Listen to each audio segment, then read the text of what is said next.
Trunks goes to attack Goku, but of course Goku doesn't sense malicious intent within him, and thus as a result, he doesn't try to block. But this time, Goku does the same thing that Trunks is doing when he swings his sword, imbuing it with his ki, but this time imbuing his finger with ki. So a lot of people put a lot of stress into this particular aspect here.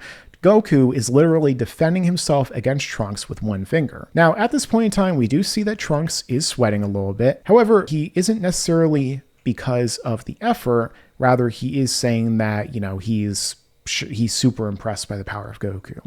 You could read it either one of those ways. The fact of the matter is that he says amazing, that you're even better than the stories that I have been told of you. This is the same sword that I used to slice right through Frieza. Nobody ever remembers this next part, but Goku says that's only because you weren't trying your hardest. So keep this in mind. Trunks was not trying to kill Goku here, obviously. If he went back in time and chopped Goku up, then that would have ruined the entire reason he went back in time to begin with.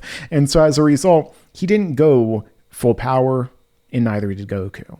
So you could still say that Goku is stronger than Trunks, especially based upon this statement, but again, in terms of ordering, this statement here about how Trunks wasn't trying his hardest came afterward. Now, I was going to get to it later on, but I will bring it up briefly in case you guys forget. Gohan implied, future Gohan, in Trunks' backstory, which is way later in this manga of the arc, that Goku was still more powerful than Gohan in the future at this point in time. We had assumed that it's this point in time here with Yardrat Goku, because the fact is that, well, that is the last strongest version of Goku before, the divergence in the timelines. He would have theoretically trained harder and so on and so forth that he would have experienced. Now, in the future timeline, Goku killed King Cold and Frieza, not Trunks. So it's worth keeping that in mind that if Gohan was weaker than Goku here, and if Trunks and Gohan are relative to one another, then that would mean that you could argue that they're both weaker than him and maybe weaker than Goku was on Namek.